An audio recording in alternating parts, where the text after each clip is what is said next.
Now आज का class में हम लोग tax rate regarding clear understanding develop करेंगे। But tax rate regarding clear understanding develop करने का एक्चुअल रिक्वायरमेंट क्या होता है?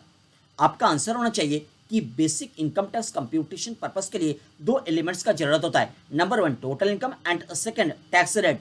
टोटल इनकम को टैक्स रेट के साथ मल्टीप्लाई किया जाता है तो बेसिक इनकम टैक्स कंप्यूट होता है। Basic income tax equals to total income multiply by tax rate.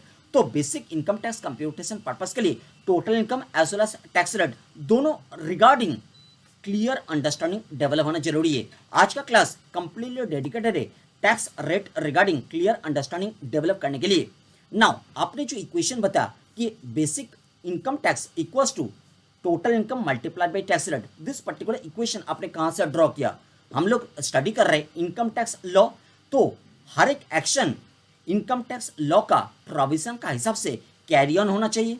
आपने जो इक्वेशन बताया basic income tax equals to total income multiply by tax rate, this particular equation को आपने इनकम टैक्स लॉ का कौन सा प्रोविजन का हिसाब से ड्रॉ किया? आपका आंसर होना चाहिए कि हर एक टैक्सेशन सिस्टम के अंडर 3 स्टेजेस होता है, लेवी, असेसमेंट एंड कलेक्शन। तो लेवी वाला जो स्टेज होता है, लेवी वाला स्टेज के अनुसार ही, लेवी वाला स्टेज के अंडर जितना सारा प्रोविजंस एग्जिस्ट करता है वो प्रोविजंस के अनुसार ही टैक्सेबल इवेंट के अगेंस्ट में टैक्स को लेवी किया जाता है। तो इनकम टैक्स लॉ के अंडर लेवी वाला प्रोविजन कहां एग्जिस्ट करता है? आप बताओगे इनकम टैक्स एक्ट 1961 का सेक्शन नंबर 4 में एग्जिस्ट करता है, इसीलिए सेक्शन नंबर 4 को कॉल किया जाता है एज लेवी वाला सेक्शन और चार्जिंग वाला सेक्शन। तो सेक्शन नंबर 4 का प्रोविजन का हिसाब से हम लोग टोटल इनकम के अगेंस्ट में टैक्स रेट को लेवी कर रहे हैं। देखो इनकम टैक्स एक्ट के अंडर जो टैक्सेबल इवेंट है वो टैक्सेबल इवेंट का नाम है इनकम। तो टैक्सेबल इवेंट के अगेंस्ट में टैक्स रेट को लेवी किया जाएगा। टैक्सेबल इवेंट के साथ साथ एक टैक्स पीरियड का कंसेप्ट भी होता है। तो एक पर्टिकुलर टैक्स पीरियड के अंडर जितना भी बार टैक्सेबल इवेंट ऑकर करेगा सारा टैक्सेबल इवेंट को एग्रीगेट किया जाता है, मतलब इनकम को एग्रीगेट किया जाता है करके टोटल इनकम में कन्वर्ट किया जाता है एंड टोटल इनकम के अगेंस्ट में टैक्स रेट को लेवी किया जाता है। तो सेक्शन नंबर 4 का प्रोविजन का हिसाब से हम लोग ड्रॉ कर रहे हैं वो इक्वेशन की basic income tax equals to basic income tax equals to total income multiplied by tax rate. बात यहां तक क्लियर हो गया? टोटल इनकम के बारे में तो आपके पास ऑलरेडी क्लियर अंडरस्टैंडिंग है। आज का क्लास में हम लोग टैक्स रेट के बारे में क्लियर अंडरस्टैंडिंग का डेवलप करेंगे। तो आ जाइए टैक्स रेट वाला पोर्शन में, आ जाइए मेरे साथ टैक्स रेट वाला पोर्शन में। देखिए टोटल इनकम का कंप्यूटेशन हो गया सेक्शन नंबर 2 क्लास नंबर 45 का हिसाब से। अभी टोटल इनकम के अगेंस्ट में टैक्स रेट को लेवी किया जाएगा सेक्शन नंबर 4 के अनुसार। सेक्शन नंबर 4 का समरी को एक बार आप लोग स्टडी कर लो। सेक्शन नंबर 4 का समरी क्या है? Income tax is a tax levied for any assessment year at the rate prescribed on the total income of the previous year of every person. इसीलिए हम लोग इक्वेशन ड्रॉ किया basic income tax equals to total income multiplied by tax rate. Now tax rate का clear understanding develop करने का purpose में हम लोग टोटल इनकम को दो पार्ट्स में डिवाइड करेंगे। Number 1 special income and second normal income. अभी हम लोग ये दोनों इनकम के बारे में फर्स्ट स्टडी करेंगे, तब हम लोग टैक्स रेट के बारे में क्लियर अंडरस्टैंडिंग डेवलप कर पाएंगे। तो स्पेशल इनकम का मतलब क्या होता है? स्पेशल इनकम का मतलब होता है वो सारा इनकम जो सारा इनकम के अगेंस्ट में specific tax rate income tax act 1961 का प्रोविजंस के अंडर मेंशन्ड है।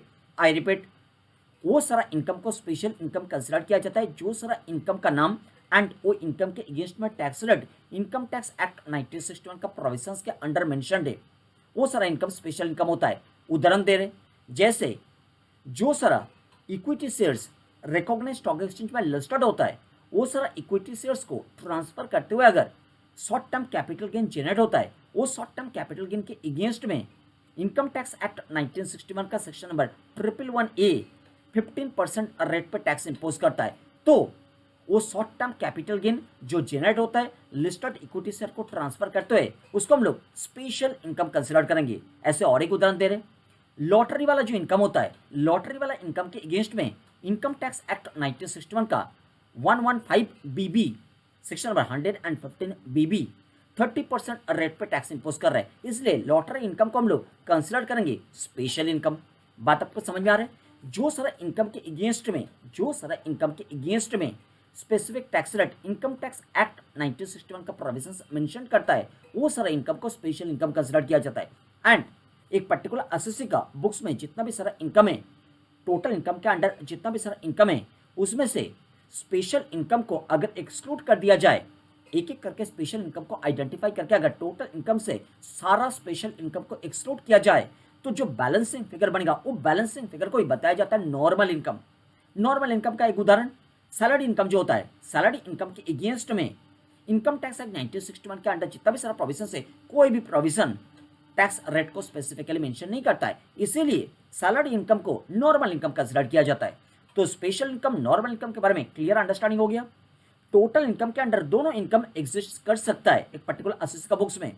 टोटल इनकम से एक एक करके स्पेशल इनकम को एक्सक्लूड कर दिया जाएगा, तो जो बैलेंस शीट फिगर बनेगा वो बैलेंस शीट फिगर को हम लोग नॉर्मल इनकम कंसिडर करेंगे। तो एट फर्स्ट स्पेशल इनकम को आइडेंटिफाई करो, टोटल इनकम में से स्पेशल इनकम को एक्सक्लूड कर दो, नॉर्मल इनकम बन जाएगा। टोटल इनकम से स्पेशल इनकम को एक्सक्लूड करने में जो रिमेनिंग बैलेंस शीट फिगर रहेगा वो बैलेंस शीट फिगर को हम लोग नॉर्मल इनकम कंसिडर कर लेंगे। आइए स्टडी करो टोटल इनकम। टोटल इनकम से देखो दो एरो निकल के आ रहे हैं, एक तो स्पेशल इनकम का एरो, दूसरा नॉर्मल इनकम का एरो। तो स्पेशल इनकम के बारे में कौन सा बात लिखा गया है एट फर्स्ट स्टडी करो। स्पेशल इनकम के बारे में लिखा गया है, स्पेशल इनकम का मतलब वो सारा income on which tax rate is prescribed by the income tax act. Special income का मतलब वो सारा income on which tax rate is prescribed by the income tax act. तो जो सारा इनकम का नाम एंड उसका अगेंस्ट में specific tax rate income tax act 1961 का कोई ना कोई पर्टिकुलर प्रोविजन मेंशन करता है, वो सारा इनकम को स्पेशल इनकम कंसिडर किया जाता है। स्पेशल इनकम के केसेस में इनकम चेंज होने में, इनकम का नाम चेंज होने में टैक्स रेट चेंज हो जाता है, इसलिए स्पेशल इनकम का केसेस में income based tax rate applicable होता है। ये बात लिखा गया है, income based tax rate applicable होता है स्पेशल इनकम के केसेस में। अच्छा, रेगुलर इनकम और नॉर्मल इनकम का मतलब क्या होता है? टोटल इनकम से अगर स्पेशल इनकम को एक्सक्लूड किया जाए तो जो बैलेंसिंग फिगर होगा वो बैलेंसिंग फिगर को रेगुलर इनकम और नॉर्मल इनकम कंसिडर किया जाता है, वही बात लिखा गया है। रेगुलर इनकम, नॉर्मल इनकम मतलब total income minus special income. देखो जो रेगुलर इनकम और नॉर्मल इनकम होता है, रेगुलर इनकम नॉर्मल इनकम के केसेस में SSC based tax rate applicable होता है, मतलब एसएससी चेंज होने में टैक्स रेट चेंज हो जाता है। तो रेगुलर इनकम और नॉर्मल इनकम के केसेस में SSC based tax rate applicable होता है and SSC based tax rate के अंडर दो रिजिम फॉल करता है, एक तो ओल्ड टैक्स रिजिम, दूसरा न्यू टैक्स रिजिम। तो रेगुलर इनकम और नॉर्मल इनकम के केसेस में दोनों टैक्स रिजिम के बारे में हम लोग डिटेल में स्टडी करेंगे एंड कंपैरेटिव एनालिसिस भी करेंगे। तो कोई एक पर्टिकुलर एसएससी के लिए जो टैक्स रिजिम का टैक्स रेट को मोर बेनिफिशियल कंक्लूड किया जाएगा, वो टैक्स रिजिम का टैक्स रेट को एसएससी का नॉर्मल इनकम के अगेंस्ट में अप्लाई किया जाएगा। आई रिपीट, रेगुलर इनकम और नॉर्मल इनकम के केसेस में SSC based tax rate applicable होता है and SSC based tax rate के अंडर दो रिजिम फॉल करता है, एक ओल्ड टैक्स रिजिम, दूसरा न्यू टैक्स रिजिम। तो रेगुलर इनकम और नॉर्मल इनकम के केसेस में दोनों regime, old tax regime as well as new tax regime, दोनों के बारे में डिटेल स्टडी करना पड़ेगा एंड कंपैरेटिव एनालिसिस करना पड़ेगा। कंपैरेटिव एनालिसिस में जो पर्टिकुलर टैक्स रिजिम का tax rate more beneficial conclude किया जाएगा, वो पर्टिकुलर टैक्स रेट को वो पर्टिकुलर एसएससी का नॉर्मल इनकम और रेगुलर इनकम के अगेंस्ट में अप्लाई किया जाएगा। यही बात किया जा रहा था, क्लियर हो गया। देखिए स्पेशल इनकम के बारे में लिखा गया है कि स्पेशल इनकम के केस में एप्लीकेबल होता है इनकम बेस्ड टैक्स रेट, मिला आपको income based tax rate. And regular income और नॉर्मल इनकम के केस में लिखा गया है SSC based tax rate applicable होता है। फिर एसएससी बेस्ड टैक्स रेट के अंडर दोनों रिजिम फॉल कर रहे हैं, एक तो ओल्ड टैक्स रिजिम, दूसरा न्यू टैक्स रिजिम। बात समझ में आया? अभी हम लोग अलग अलग एसएससी का रेस्पेक्ट में old tax regime, new tax regime के बारे में डिस्कशन स्टार्ट करेंगे। क्लियर हो गया यहाँ तक? देखिए एट फर्स्ट हम लोग individual and Hindu undivided family HUF, individual and HUF वाला एसएससी को सिलेक्ट किया है। तो इंडिविजुअल एंड एचयूएफ वाला एसएससी के रेस्पेक्ट में old tax regime as well as new tax regime दोनों के बारे में डिटेल डिस्कशन कैरी ऑन करेंगे। जो ओल्ड टैक्स रिजिम होता है वो ओल्ड टैक्स रिजिम के बारे में एट फर्स्ट डिस्कशन करेंगे। Now individual and Hindu undivided family वाला एसएससी का जो assessment year and related previous year को लेकर हम लोग बात करेंगे, वो assessment year and related previous year के रेस्पेक्ट में जो रेलिवेंट फाइनेंस एक्ट एप्लीकेबल है, वो रेलिवेंट फाइनेंस एक्ट का जो शेड्यूल 1 होता है, शेड्यूल 1 का जो पार्ट 3 होता है, वो पार्ट 3 में जो slab rate of tax provide किया गया है, वो slab rate of tax individual and Hindu undivided family वाला एसएससी का नॉर्मल इनकम के अगेंस्ट में अप्लाई किया जाएगा। I repeat, individual and Hindu undivided family वाला एसएससी के रेस्पेक्ट में जो assessment year and related previous year को लेकर हम लोग बात करेंगे, वो assessment year and related previous year के लिए जो रेलिवेंट फाइनेंस एक्ट एप्लीकेबल होता है। आप लोग जानते हो हर साल फाइनेंस एक्ट चेंज होता है, तो जो रेलिवेंट फाइनेंस एक्ट एप्लीकेबल होता है assessment year and related previous year के रेस्पेक्ट में, वो रेलिवेंट फाइनेंस एक्ट का जो शेड्यूल 1 होता है, शेड्यूल 1 का जो पार्ट 3 होता है, वो पार्ट 3 में जो slab rate of tax provide किया गया है, वो स्लैब रेट ऑफ टैक्स को हम लोग एप्लीकेबल करेंगे individual and Hindu undivided family का नॉर्मल इनकम के अगेंस्ट में। Out of total income special income को एक्सक्लूड करने में नॉर्मल इनकम रह जाएगा। नॉर्मल इनकम के अगेंस्ट में वो फिनांस एक्ट का रेलिवेंट फिनांस एक्ट का शेड्यूल 1 का पार्ट 3 का दिया हुआ स्लैब रेट ऑफ टैक्स को एप्लीकेबल किया जाएगा और अप्लाई किया जाएगा। बात यहाँ क्लियर है। तो नेक्स्ट क्वेश्चन ऑब्वियसली अराइज करेगा कि रेलिवेंट फाइनेंस एक्ट का फर्स्ट शेड्यूल का पार्ट 3 में जो slab rate of tax individual and HUF वाला एसएसएस का रेस्पेक्ट में लॉ मेकर ने प्रोवाइड किया है, उस स्लैब रेट ऑफ टैक्स कैसे ऑपरेट करता है। बट उसके भी पहले रेलिवेंट फाइनेंस एक्ट का स्ट्रक्चर को अंडरस्टैंड करना जरूरी है। देखिए आपका एग्जाम के लिए applicable relevant finance act is finance act 2022। तो फाइनेंस एक्ट 2022 का स्ट्रक्चर्स को एट फर्स्ट अंडरस्टैंड करेंगे, देन हम लोग फाइनेंस एक्ट 2022 का फर्स्ट शेड्यूल का पार्ट 3 में जो slab rate of tax provide किया गया है इंडिविजुअल एंड एचयूएफ वाला एसएसएस के रेस्पेक्ट में, उसके बारे में स्टडी करेंगे। तो आ जाइए फाइनेंस एक्ट 2022 का स्ट्रक्चर को अंडरस्टैंड करता है। नीचे स्ट्रक्चर मिलेगा आपको। देखिए फाइनेंस एक्ट 2022 में 6 चैप्टर्स है। चैप्टर 1 प्रिलिमिनरी, जैसे होता है हर एक लॉ में, एंड फाइनेंस एक्ट 2022 का प्रिलिमिनरी वाला chapter that is chapter number 1। Chapter number 1 के अंडर केवल एक सेक्शन एग्जिस्ट करता है, that is section number 1। Section number 1 के अंडर केवल 2 पैरामीटर्स के बारे में डिस्कशन किया गया है, एक तो शॉर्ट टाइटल वाला पैरामीटर, सेकंड कमेंसमेंट वाला पैरामीटर। देखो फाइनेंस एक्ट के बारे में आपके पास एक शॉर्ट आइडिया ऑलरेडी था। बेसिक क्लासेस में हम लोगों ने डिस्कस किया था कि central legislature that is parliament of India का बना हुआ हर एक टैक्सेशन लॉस, चाहे डायरेक्ट टैक्सेशन लॉस चाहे इनडायरेक्ट टैक्सेशन लॉस, हर एक टैक्सेशन लॉ में अमेंडमेंट किया जा सकता है। फाइनेंस एक्ट के थ्रू सेंट्रल लेजिस्लेचर का बना हुआ हर एक टैक्सेशन लॉ में अमेंडमेंट किया जा सकता है।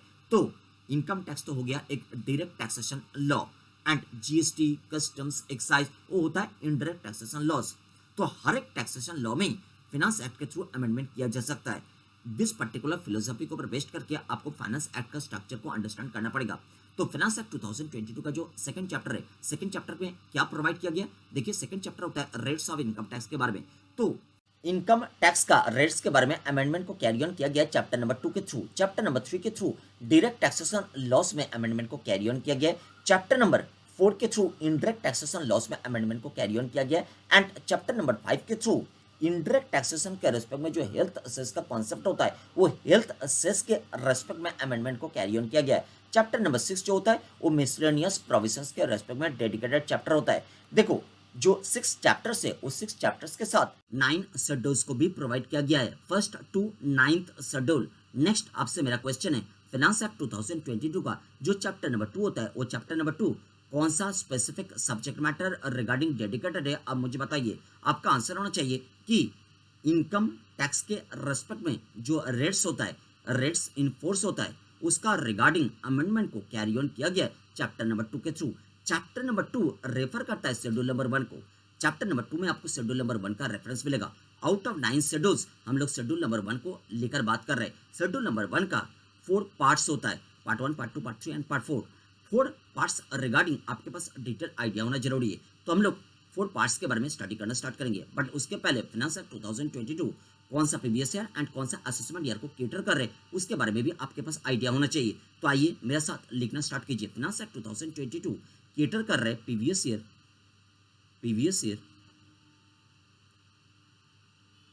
22-23 को केटर कर रहे हैं। लिखो मेरे साथ, 22-23 को केटर कर रहे हैं, मतलब relating to the assessment year 23-24। बात समझ में आ गया? 23-24 क्लियर। अभी 4 पार्ट्स के बारे में हम लोग स्टडी करना स्टार्ट करेंगे। फर्स्ट शेड्यूल आपको मिला, फर्स्ट शेड्यूल का 4 parts, part 1, part 2, part 3, part 4। देखो पार्ट 1 में लिखा गया tax rates applicable for AY. कौन सा एवाई? आप लिखो 22-23 मतलब relating to the previous year 21-22। देखिए हम लोग तो स्टडी कर रहे हैं फाइनेंस एक्ट 2022 को, एंड फाइनेंस एक्ट 2022 केटर करता है प्रीवियस ईयर 22-23 को, मतलब असेसमेंट ईयर 23-24 को। फाइनेंस एक्ट 2022 का पहले वाला जो फाइनेंस एक्ट है दैट इज फाइनेंस एक्ट 2021। अब मुझे बताइए फाइनेंस एक्ट 2021 कौन सा प्रीवियस ईयर को केटर कर रहे थे? आप बताओगे अगर फाइनेंस एक्ट 2022 केटर कर रहे प्रीवियस ईयर 22-23 को, तो ऑब्वियसली फाइनेंस एक्ट 2021 केटर कर रहे थे प्रीवियस ईयर 21-22 को। प्रीवियस ईयर 21-22 के रेस्पेक्ट में फाइनेंस एक्ट 2021 जो टैक्स रेट प्रपोज किया था वो टैक्स रेट को रेगुलराइज कर रहे फाइनेंस एक्ट 2022 का फर्स्ट शेड्यूल का पार्ट 1। बात समझ में आया? क्योंकि देखो पार्ट 1 में लिखा गया tax rates applicable for AY 22-23 मतलब PY 21-22। PY 21-22, तो PY 21-22 के लिए रेलिवेंट फाइनेंस एक्ट था finance act 2021, finance act 2021 PY previous year 21-22 के लिए जो टैक्स रेट प्रपोज किया था वो टैक्स रेट को रेगुलराइज कर रहे फिनांस एक्ट 2022 का फर्स्ट शेड्यूल का पार्ट 1। इसी तरीका से फिनांस एक्ट 2022 प्रीवियस ईयर 22-23 के रेस्पेक्ट में जो टैक्स रेट प्रपोज करेंगे वो टैक्स रेट को रेगुलराइज करेगा फिनांस एक्ट 2023 का फर्स्ट शेड्यूल का पार्ट 1।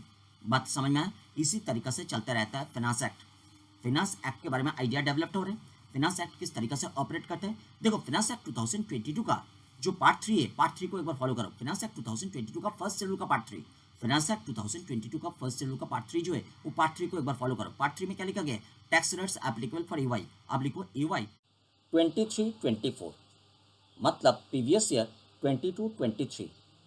तो देखो फिनांस एक्ट 2022 जो है, फिनांस एक्ट 2022 फर्स्ट शेड्यूल का पार्ट 3 के through previous year 22-23 that is assessment year 23-24 के रेस्पेक्ट में रेट ऑफ टैक्स प्रपोज कर रहे and same proposed rate of tax को रेगुलराइज कर रहे फिनांस एक्ट 2023 का फर्स्ट शेड्यूल का पार्ट 1। फिनांस एक्ट 2021 जो था, finance act 2021 previous year 21-22 that is assessment year 22-23 के रेस्पेक्ट में रेट ऑफ टैक्स प्रपोज किया था किसके थ्रू, फर्स्ट शेड्यूल का पार्ट 3 के through. Finance act 2021 first schedule का पार्ट 3 के through previous year 21-22 that is assessment year 22-23 के रेस्पेक्ट में रेट ऑफ टैक्स को प्रपोज किया था and same proposed rate of tax को रेगुलराइज कर रहे फिनांस एक्ट 2022 का फर्स्ट शेड्यूल का पार्ट 1। ठीक इसी तरीके से फिनांस एक्ट 2022 अपना फर्स्ट शेड्यूल का पार्ट 3 के through previous year 22-23 that is assessment year 23-24 के रेस्पेक्ट में जो रेट ऑफ टैक्स प्रपोज कर रहे वो प्रपोज्ड रेट ऑफ टैक्स को रेगुलराइज करेंगे finance act 2023 through first schedule का पार्ट 1। बात समझ में आ गया? तो फिनांस एक्ट 2022 का फर्स्ट शेड्यूल का पार्ट 1 एंड पार्ट 2 के बारे में आइडिया डेवलप हो गया। एंड नेक्स्ट पार्ट 2 के बारे में स्टडी कीजिए। देखिए पार्ट 2 के बारे में लिखा गया है rates of TDS in certain cases. तो rates of TDS in certain cases का मतलब क्या है, देखो इनकम टैक्स एक्ट 1961 के अंडर टीडीएस रिलेटेड जितना भी सारा सेक्शंस एग्जिस्ट करता है वो सारा सेक्शंस को आप दो कैटेगरीज में डिवाइड कर सकते हो। फर्स्ट कैटेगरी में वो सारा सेक्शंस को ले लो जो सारा सेक्शंस के अंडर टीडीएस का रेट स्पेसिफिकली मेंशन्ड है एंड सेकंड कैटेगरी में वो सारा सेक्शंस को ले लो जो सारा सेक्शंस के अंडर टीडीएस का रेट स्पेसिफिकली मेंशन नहीं है। वहां पे लिखा गया है रेट इन फोर्स, जो रेट फोर्स में रहेगा वही रेट एप्लीकेबल होगा। तो रेट इन फोर्स का मतलब क्या है, रेट इन फोर्स का मतलब रेलिवेंट फाइनेंस एक्ट का फर्स्ट शेड्यूल का पार्ट 2 में जो रेट मेंशन्ड है, इसीलिए पार्ट 2 में लिखा गया है rates of TDS in certain cases. मतलब समझ में आ गया? अच्छा, पार्ट 1, पार्ट 2, पार्ट 3 तीनों हम लोग कर लिया। पार्ट 4 क्या है, पार्ट 4 के बारे में देखिए लिखा गया है rules for computation of net agricultural income. तो net agricultural income computation purpose में हम लोग जो सारा प्रैक्टिकल चैलेंजेस को सॉल्व करेंगे वो सारा प्रैक्टिकल चैलेंजेस सॉल्व करने के टाइम में ये सारा रूल्स वगैरह के बारे में हम आपको बताएंगे एंड उस टाइम में आपको प्रैक्टिकल आइडिया मिल जाएगा पार्ट 4 का। तो अभी हम लोग स्ट्रक्चरल आइडिया डेवलप कर लिया फिनांस एक्ट 2022 का फर्स्ट शेड्यूल का जो 4 पार्ट्स है, 4 पार्ट्स के बारे में। नेक्स्ट जो 2nd to 9th शेड्यूल होता है फिनांस एक्ट 2022 के अंडर ऑल टुगेदर 9 शेड्यूल से, तो 2nd to 9th शेड्यूल जो होता है, 2nd to 9th शेड्यूल के अंडर क्या होता है, 2nd to 9th शेड्यूल के अंडर बेसिकली इनडायरेक्ट टैक्सेस के रेस्पेक्ट में जो रेट्स होता है वो रेट्स का अमेंडमेंट के बारे में लिखा होता है 2nd to 9th शेड्यूल में। तो हम लोगों ने ऑलरेडी स्ट्रक्चरल आइडिया डेवलप कर लिया फिनांस एक्ट 2022 के बारे में, उसके अंडर 6 चैप्टर से एंड 9 शेड्यूल से। देखिए फिनांस एक्ट 2022 का जो एक्चुअल कंटेक्स्ट है वो एक्चुअल कंटेक्स्ट कहां से अराइज किया था, अब बताओगे? हम लोग बेसिकली डिस्कस कर रहे थे कि कोई एक पर्टिकुलर असेस का जो टोटल इनकम होता है वो टोटल इनकम को टैक्स रेट का पर्पस के लिए 2 पार्ट्स में डिवाइड किया जाता है। फर्स्ट पार्ट होता है स्पेशल इनकम, सेकंड पार्ट होता है रेगुलर इनकम और नॉर्मल इनकम। तो जो फर्स्ट पार्ट है that is special income. Special income का मतलब क्या डिस्कस किया गया था, अब बताओगे? जो सारा इनकम का नाम एंड उसके अगेंस्ट में tax rate income tax act 1961 का कोई ना कोई सेक्शन स्पेसिफिकली मेंशन करता है, वो सारा इनकम को स्पेशल इनकम कंसीडर किया जाता है। तो कोई एक पर्टिकुलर असेसी का टोटल इनकम में से एक एक करके सारा स्पेशल इनकम को एक्सक्लूड करने में जो बैलेंसिंग फिगर बचेगा वो बैलेंसिंग फिगर को हम लोग कॉल करता है एज रेगुलर इनकम और नॉर्मल इनकम। स्पेशल इनकम के केस में income based tax rate applicable होता है क्योंकि जो सारा इनकम का नाम एंड इनकम के अगेंस्ट में tax rate income tax act 1961 का कोई ना कोई सेक्शन स्पेसिफिकली मेंशन करता है, वो सारा इनकम को स्पेशल इनकम कॉल किया जाता है। तो स्पेशल इनकम के केस में income based tax rate applicable होता है। रेगुलर इनकम और नॉर्मल इनकम के केस में SSC based tax rate applicable होता है। एसएससी बेस्ड टैक्स रेट के अंडर दो रिजिम फॉल करता है, old tax regime, new tax regime, दो रिजिम फॉल करता है। दोनों रिजिम का टैक्स रेट को कंपैरेटिवली एनालिसिस करने के बाद जो पर्टिकुलर टैक्स रिजिम का टैक्स रेट एक पर्टिकुलर एसएससी के लिए मोर बेनिफिशियल कंक्लूड किया जाता है, वो पर्टिकुलर टैक्स रिजिम का टैक्स रेट को वो पर्टिकुलर एसएससी का रेगुलर और नॉर्मल इनकम के अगेंस्ट में अप्लाई किया जाता है। तो सिंस रेगुलर और नॉर्मल इनकम के केस में SSC based tax rate applicable होता है, हम लोग डिसीजन लिया था कि एक एक एसएससी को लेकर हम लोग डिस्कशन कैरी ऑन करेंगे। एट फर्स्ट हम लोग डिस्कशन कैरी ऑन कर रहे थे इंडिविजुअल एंड एचएफ वाला एसएससी के रेस्पेक्ट में। हम लोगों ने डिस्कस किया था कि इंडिविजुअल एंड एचएफ का जो रेगुलर और नॉर्मल इनकम होता है, वो रेगुलर और नॉर्मल इनकम के केस में दो टैक्स रिजिम के बारे में कंपैरेटिव डिस्कशन करना पड़ेगा। तो एट फर्स्ट हम लोगों ने ओल्ड टैक्स रिजिम के बारे में डिस्कशन स्टार्ट किया था। ओल्ड टैक्स रिजिम के केस में हम लोगों ने बात कर रहे थे कि रेलिवेंट फाइनेंस एक्ट का, एंड रेलिवेंट फाइनेंस एक्ट का मतलब निकल के आया फाइनेंस एक्ट 2022।